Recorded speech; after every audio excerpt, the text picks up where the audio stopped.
Hi guys, welcome to I was about to say to my autism channel. Welcome to my YouTube channel, or welcome back to my YouTube channel. Today I'm finally doing a video on getting a late autism diagnosis at 24. The things we are going to go through in this video, as I printed out from my notes in my phone on this sheet of paper, are how I realized I was autistic, what I did to gather all the information and evidence that I could, how I felt then at the time that I got the diagnosis, and how I feel now. And then I'm also going to talk about some changes in my life, mostly positive changes that have come from getting this diagnosis. I also wrote at the bottom I can make another video for people who might want me to talk about like what to expect from the actual assessment and how to prepare, because before I did my assessment I was literally watching every video and researching and reading everything about autism assessments and how they go, especially here in the UK through the right to choose pathway, because that's how I got my diagnosis. I should say this video might be extra helpful to those who also have ADHD but suspect that they are autistic, because that was the case with me. So how did I realize I was autistic? Well, like 4 years ago when I was in lockdown, I first saw a video on my For You page, well, videos about autism, and I was like, oh my god, I kind of relate to this. And it was specifically women and AFAB people talking about autism and talking about having a late realization or a late diagnosis, or even just like videos of like symptoms of autism in women. And I was just like, why do I totally relate to that? I'm not autistic. So that's basically how it started. Prior to that, and when I say that, I mean the wormhole that I was going to go down on. This is my karma llama. Maybe I need it. Maybe I need it today. In times like this, where I find it really hard to focus, I need to stim violently. Sometimes constantly. And my new favorite stimmy thing is this.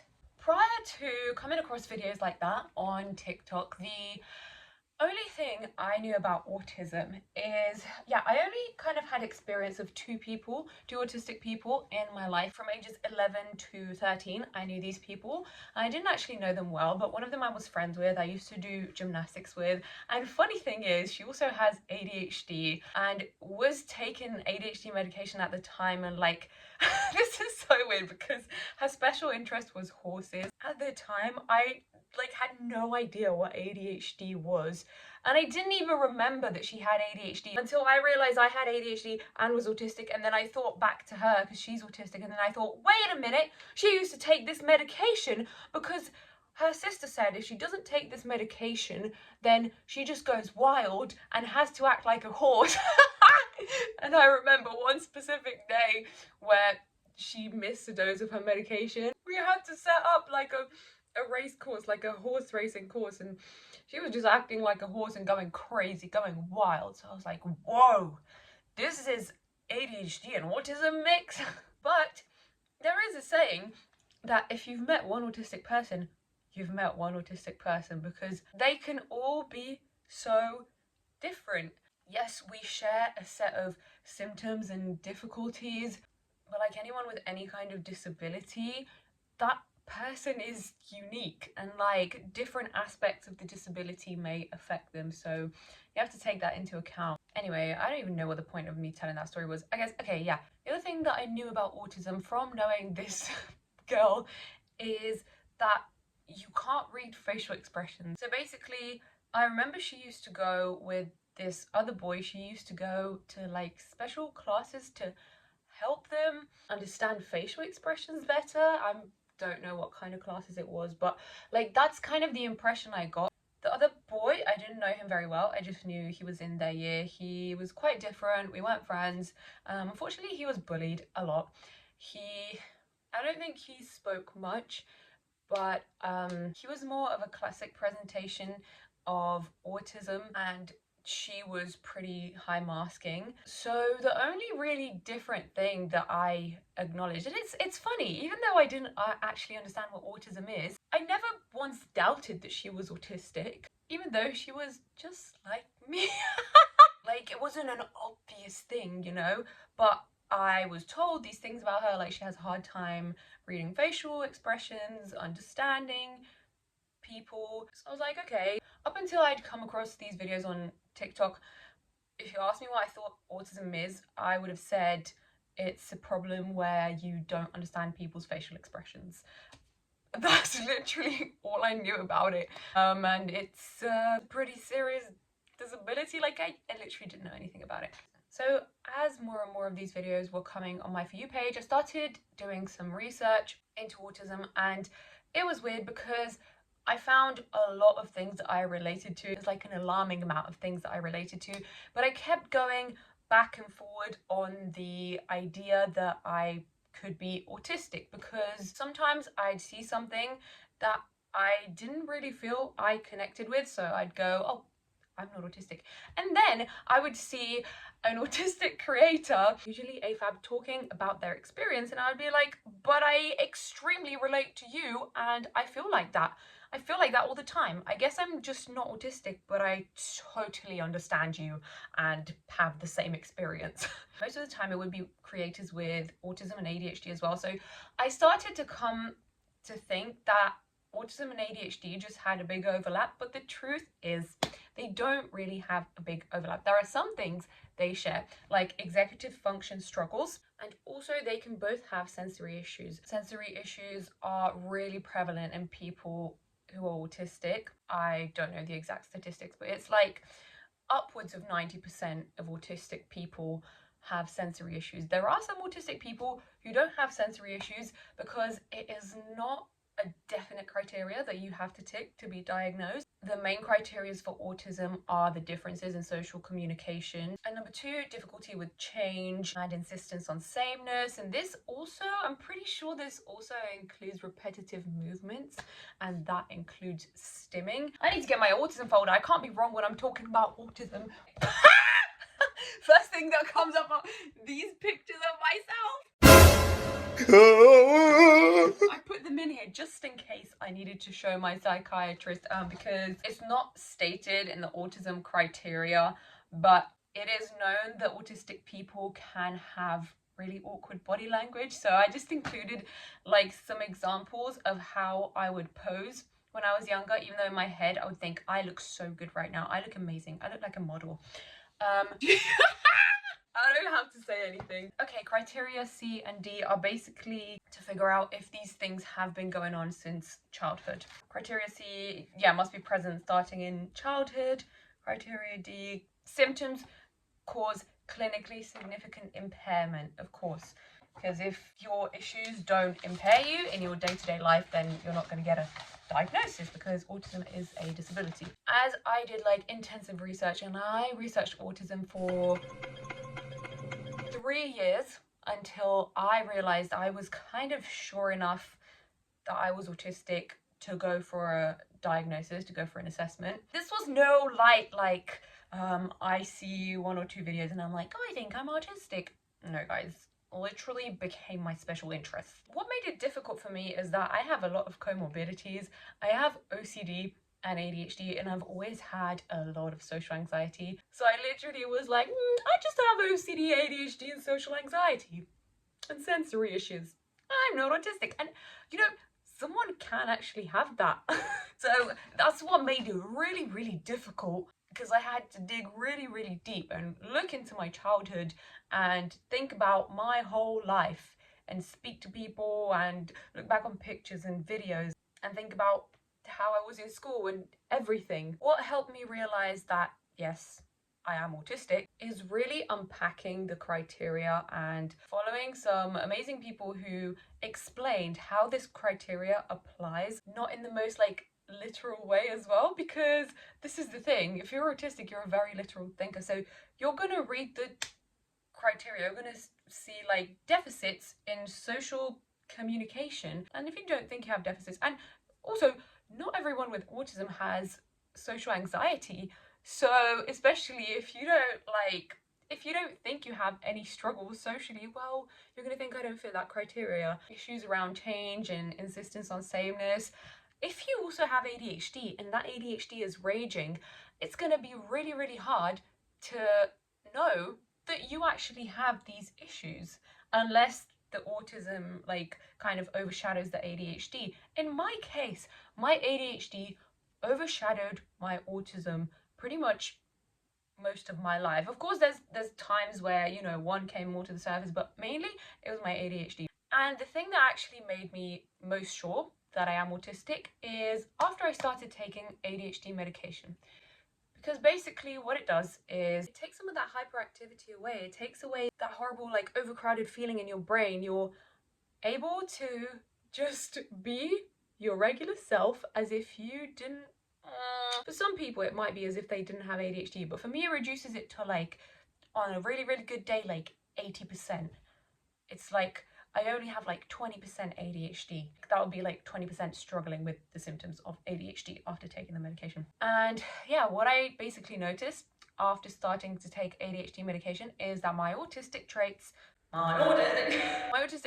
came to the forefront. I started noticing that my sensory issues got way worse. I realized that sometimes my social anxiety was worse, and I would literally have full-blown panic attacks and have to take myself out of social situations, even with my family, even walking with my sister down the street, because my ADHD actually sometimes saves me with my communication issues, because I just blab and I just come out with, I'm a funny person. I didn't want to say it.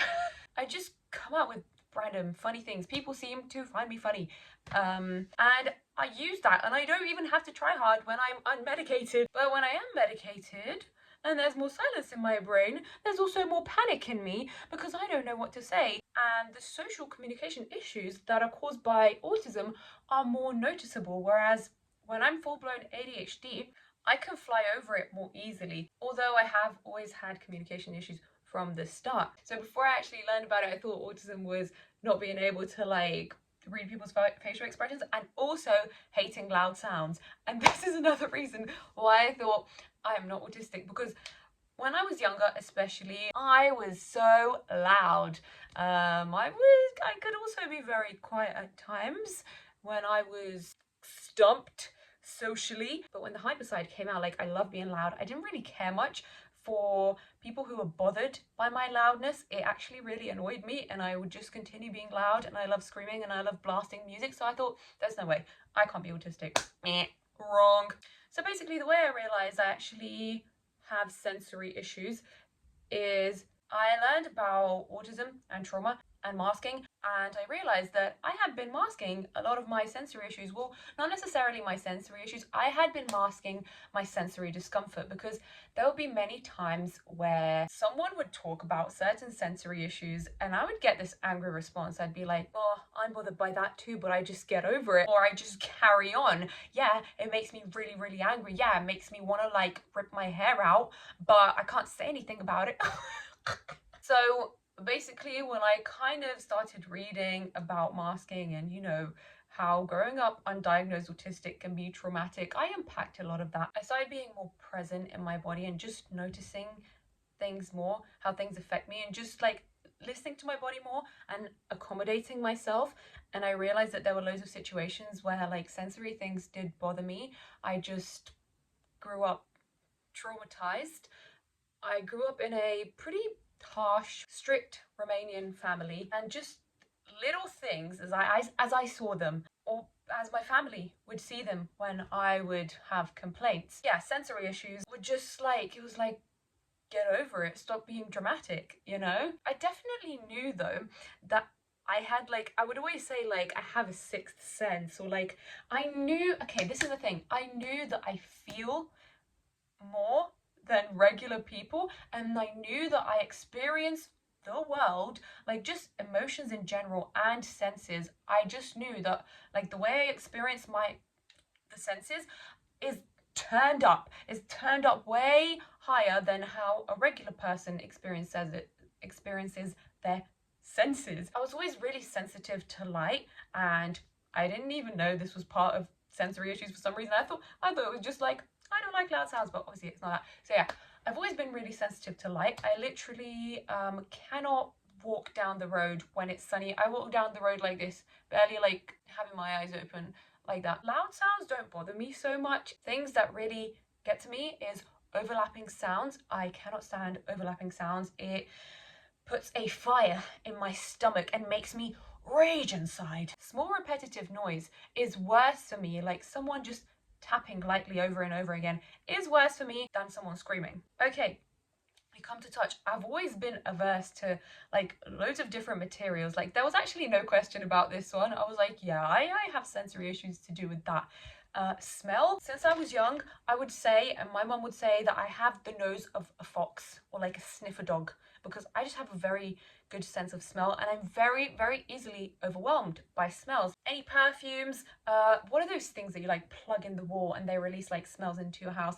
Those things, I literally don't wear perfume because it affects me so much. I say that I'm allergic to it, but I don't know if I actually am. It's like I kind of have like a hay fever reaction to it. Also, like my head hurts, and I just don't like really strong smells. Although I love candles, but I hate strong perfumes and any other kind of strong smells. I'm going to put on the screen the people that helped me realize I was autistic and where their platforms are. So here we go. Watch their videos if you're also wondering if you're autistic. Let me talk about childhood signs. When I was younger, I was a very shy child. Ever since I was conscious, I was self-conscious. When I started kindergarten, I just felt really weird inside. I don't know how to say it. I just felt like part of it might have been from a traumatic upbringing, but I also always had social issues. When I was younger, especially, I had issues with empathy. So I made a list in my phone, right, when I started thinking I could be autistic. And every time I'd have a memory of like something that was related to autism, I'd write it down, and I compiled a massive list of things and memories that I could look back on and say, yep, this was autism. So if you also think you're autistic and you just don't know where to start, I recommend compiling a list in your phone or in a notebook, whatever. I have loads of stories in my life that relate to certain aspects of being autistic. Like I have stories that show my difficulties with communication. I have stories that show my issues with change, and that they've always been there, because when you go for an autism assessment, you have to show that you've been having these issues since childhood. This is one of the examples I wrote down from moments in my life where like autism symptoms have really hindered me. And this story relates to taking things literally, because literal thinking is a very standard autism symptoms, a very standard autism symptom, and it goes into the social communication issues. So when I left the school in year 7, I was leaving a private school which I really loved, and basically my mum said to me that if I open my mouth at the next school, I'm gonna be so grounded and I'm not going to do gymnastics anymore. Like, she's not going to pay for my gymnastics or dance lessons anymore. What I didn't pick up on was that my mum was saying this in relation to my report, because in my school report, I know this now because I've looked back on it and I've asked her about it like years later. She clarified, but basically she was really mad at me because in my school report, even though I was usually a good student, in the last month of being at that school or term, I was quite naughty because I just wanted to have fun. Like, it was my last month with a bunch of people who I actually like managed to make friends with, and it was so hard to make friends. So I was really sad that I was leaving the school. So I was like, you know what? I'm gonna be a bit naughty and have fun, like who cares? And so it was written in my report that I'm like disruptive, talking in class. I know now that my mother was referring to don't talk in class, but basically I took what she said so seriously, so literally, because my mum is also like, she's holistic. She likes to say things in ways that is not what she actually means. Like, to emphasize something, you know? You say something in a really like, way to like emphasize it. So anyways, when my mother said to me, do not talk or I'll take you out of gymnastics, I took that extremely seriously. I didn't talk at all, ever. I didn't talk for like a month in between like a month to 2 months, until I was in this class and I heard this girl behind me talking about me, and she was saying something like, oh, she's a goody two shoes, she's a boffin. That's what they called goody two shoes back in my day. And I think she even asked me, no, she was like, she said something about me like not speaking. She was like, she can't even speak, like she doesn't even speak. And I remember turning around and being like, I do! Because I was so tired of literally having no friends and of being miserable and not speaking. I just heard someone say that I literally am mute. Oh, that's the word she used. So I was like, I'm not. I can speak. And she was like, whoa, and everyone was like, and then she asked me, are you a boffin? And I was like, no. But anyways, my chances of making friends at that school was ruined because I started off like that.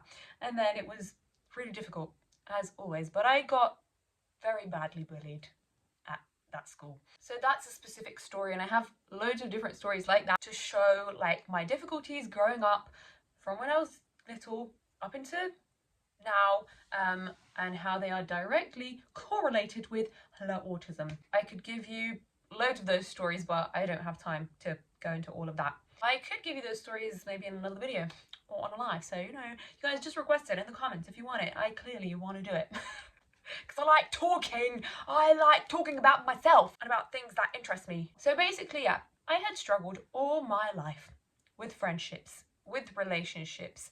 I thought for a while that I had BPD because I absolutely related to everything about BPD. That's another conversation. Anyway, I also very much relate to CPTSD. But anyways, I thought to myself, both of those are kind of like trauma related, caused by trauma. Although I think you can get BPD without like having trauma, but it's quite rare. Anyway, I thought to myself, let me get to the root of the issues. The root of a lot of my trauma, a lot of my issues is autism, even though I was extremely having like extreme imposter syndrome. And if you don't know what that is, it's like where you just feel like you're being fake. Like, I relate to everything about autism, but I'm not autistic because I don't know, I'm just not, like, it's not possible. I couldn't be. Like, I'm normal. Never in my life have I been fucking normal, or has someone told me that I'm so regular. The issue with me is that my ADHD has always been so raging, and I've always found it incredibly hard to stick to a routine. Like, my whole life has been a cycle of trying to keep to a routine and failing over and over and over again. It is only when I started getting medicated for ADHD that I actually realized like how much it really benefits me when I have a routine, and sometimes I can keep to it for a while. I realized after long analysis, like I told you guys, it took me 3 years of researching autism. Like, it's not going to be an easy process. If you're an adult and you're high masking, you're probably going to have a lot of doubt, but somewhere deep inside, you know that you feel all those things and experience all those things that correlate to the word autism. Except for some reason, you're like, it couldn't be me though. It couldn't be me. I just seem too normal, or I just mask too much. Anyways, like I said before, no one has ever told me in my life that I seem too normal. But when you start bringing up autism, certain people who have outdated views of autism and don't realize that it is a spectrum, a wide spectrum, those people will be ableist and they will say, you're not autistic. I had big falling out, like big confrontation with one family member that was a really close family member of mine. It hurt a lot because this family member told me that I am making fun of real autistic people by suggesting that I am autistic. I cannot explain how much this hurt. I spent like 7 months being awkward, not really talking to this family member and kind of avoiding the topic. And the thing is, after getting my diagnosis and after thinking about it, I actually think this family member is autistic themselves. And if they're not, they have a lot of the symptoms. So, moving swiftly on, that's just to say, guys, like, trust yourself. You know yourself best when it comes to things like neurodivergence, especially ADHD or autism or even OCD. Like, if you research OCD and you really think you have it, it's like something that is so clearly defined and it's such a particular thing that you're like, yeah, this is exactly what I experience. It is totally valid if you deeply research that thing and you really like connect to it, because that's the way I got my OCD diagnosis as well. I had to try so many times until I was actually diagnosed, and my OCD was freaking severe.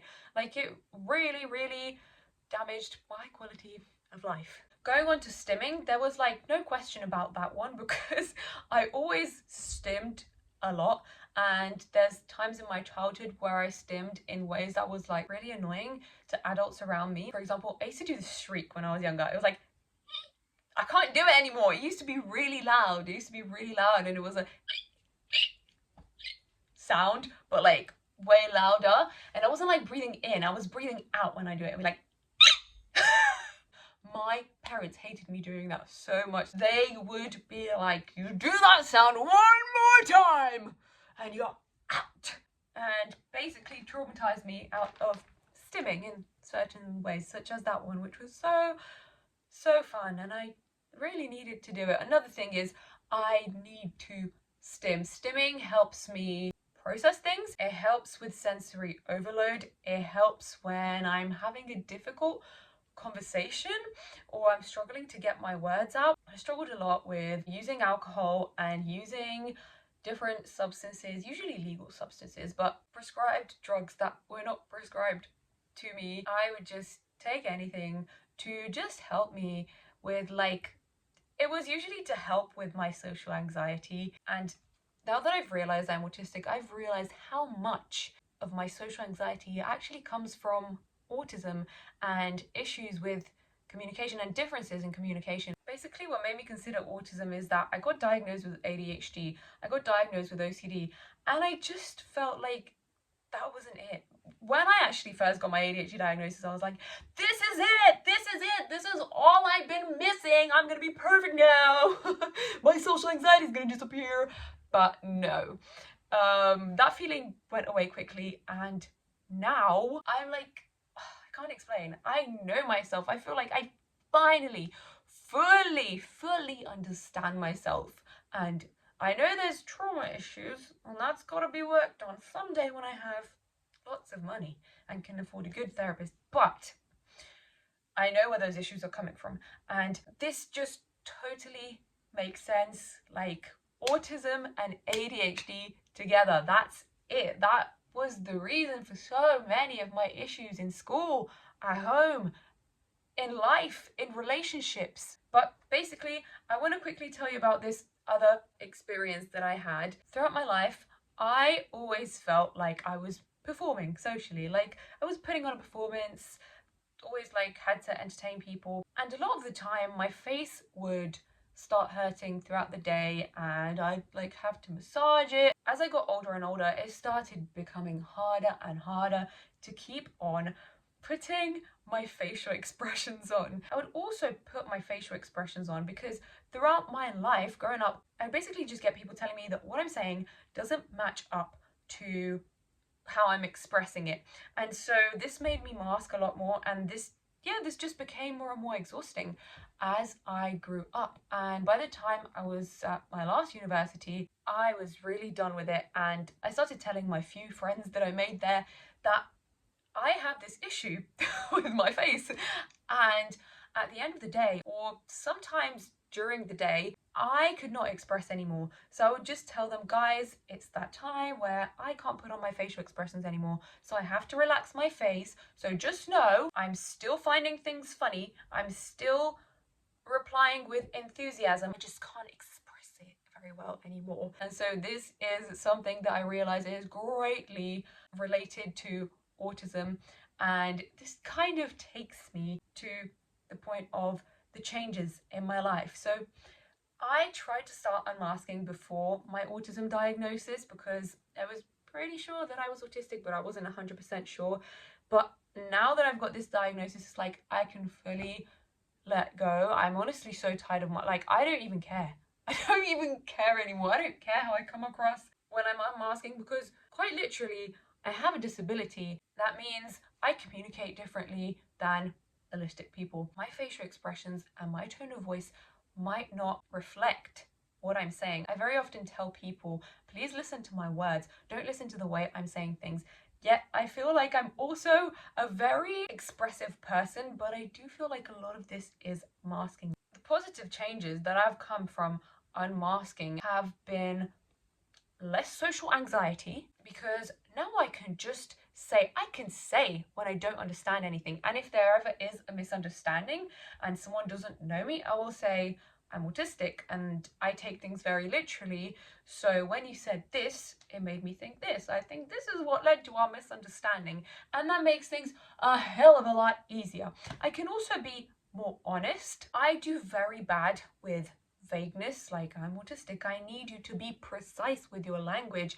I need you to, if you're gonna tell me that you're coming back in 5 minutes and you're gonna do the neurotypical thing of 5 minutes can be anywhere from 5 minutes to actually like 30 minutes, I'm gonna need you to specify. Like before, I would have just like anxiously kept things in, because throughout my life, I've received negative feedback. I've received feedback from people telling me that I ask too many questions. Why do I need to know this, and that? I'm annoying. And now, frankly, I don't give a fuck if you think I'm annoying. Because if you think I'm annoying because of my autistic traits and my need for specificity, my need to know like exact details so I can actually understand what you're saying to me or what you're asking me to do or what you're asking of me. If you're denying that from me, then you're being freaking ableist, because we have communication differences. And like, now I have a word for this. Now I have an explanation. Basically, yeah, I'm accommodating myself to my sensory needs. And unfortunately, unmasking your autism does also come with skill regression, and regression in general of like not being able to tolerate things that you tolerated before, but you tolerated them in a way where you dissociated. Well, I dissociated, and in turn that became a piece of trauma for you, because tolerating extremely sensory uncomfortable settings, feelings, like, you shouldn't do that. You should be able to accommodate yourself or exit a situation if it's uncomfortable, and you literally have a disability and you're allowed to accommodate your disability. And so the best thing that has come from this diagnosis is, yeah, being able to accommodate myself, having less social anxiety, because I understand myself and I will not be a doormat anymore. I will not have people being ableist to me anymore. And now I know that that's what it was, so I can name it as that. I let myself stim more freely because I need to. That especially comes with a lot of anxiety at first. When you're trying to unmask stimming more freely, that does come with an awareness of, people are looking at me and they're gonna think I'm a freaking weirdo. But you have to kind of get over that hunch. There are so many other positive things. Also starting to understand the people around you more, because I'm not going to say I guarantee, but it's very common that if you're autistic, parts of your family or the circle of people you've surrounded yourself with are also not all neurotypical, okay? We attract each other. Neurodivergents attract each other. Basically, the other point that I kind of skipped, but I'm going to put it in now, is why didn't I make a video when I first got my diagnosis? Because honestly, I still felt a lot of imposter syndrome, and I still feel some to this day, unfortunately, but it's getting less and less every day. After I got my diagnosis, I was relieved, but there was a big part of me that was like, oh my god, I can't believe I've fooled these people into thinking that I'm autistic. I can't believe I've done this. And it's like, obviously you haven't done that. I didn't really feel that as much with ADHD because it was just so clear to me that I had ADHD. Like, I kind of had no question about it, but because autism is something that I think is more stigmatized, and there's more like misconceptions about what it actually is. And I don't know, I feel like the word just sounds more like autism, like, you know, it's like, it's not that scary. It's just a different way of being and a disability, just like ADHD is. And if someone really knew autism like inside out, like an autism expert like I had in my assessment, they will know that I am a clear example of autism and ADHD. I mentioned that a lot because it is really different than just having ADHD or just being autistic. I decided to make the video now because I finally feel a bit more settled with it. I feel like some people need to hear this video, especially other people that might have comorbidities like me, especially other ADHDers. So yeah, overall, getting an autism diagnosis for me was definitely worth it. Oh, the benefits! Also, something really important I forgot to mention is that I've been struggling to find accommodating work for a really, really long time. I have hopped from job to job, left my jobs, been fired, kicked off schemes, jobs, agencies because of difficulties that are directly linked to autism, and because of my autism meter going like this when I was in a regular job and I didn't have adjustments. So something that it has also helped with is to get certain disability benefits that I truly think I deserve, because I really do struggle with my autism and ADHD. And I get to skip the queues! Yes! And honestly, I deserve to skip the queues, okay? Because I have a really hard time waiting in queues and in crowded areas. So thank you for giving me what I deserve all along. I only wish I'd had it sooner. A lot of my family members and that family member that I had a disagreement with has now had to accept the fact that I'm autistic, and that possibly other people around them are too. Not gonna say anymore. It's gotta come from someone. Oh, and I've already figured out, I'm pretty sure it's my dad that gave it to me, and I've already told him, which I didn't think I was going to bring this up to him for a very long time, but I did. And he wasn't too shook by the idea. I mean, he already thinks he has ADHD, and honestly, I think he's autistic and ADHD. You caught me on a bad ADHD day, but I did my best. And if you have any more questions, please leave them below. If you have any ideas for more specific videos that you want me to make, leave those below. And who knows, I might answer a lot of your questions down there, and then I might do a live one day or do another video if a certain comment has a lot of likes or if people are mentioning it a lot. Anyways, I'm gonna stop yapping. Oh my god, there are so many more things I could say, but that was the main stuff. Okay, quick house tour. This is the room that I've been trying to clean for more than a week now. This is the other bedroom that I actually sleep in. This is the kitchen. So, oh, yeah, there's the table. It's just me living in here, guys. It's just been me. This is just 2 days worth of dirt, but yeah. Hope you enjoyed my half house tour. Hope you like my new hair. The reason I showed you that is because if you're also an autistic or ADHDer that struggles with keeping your space tidy, it's no shame, buddy. I got you. I'm the same. And this is my mildest stuff. Honestly, I spent all day cleaning this room, and does it look clean to you?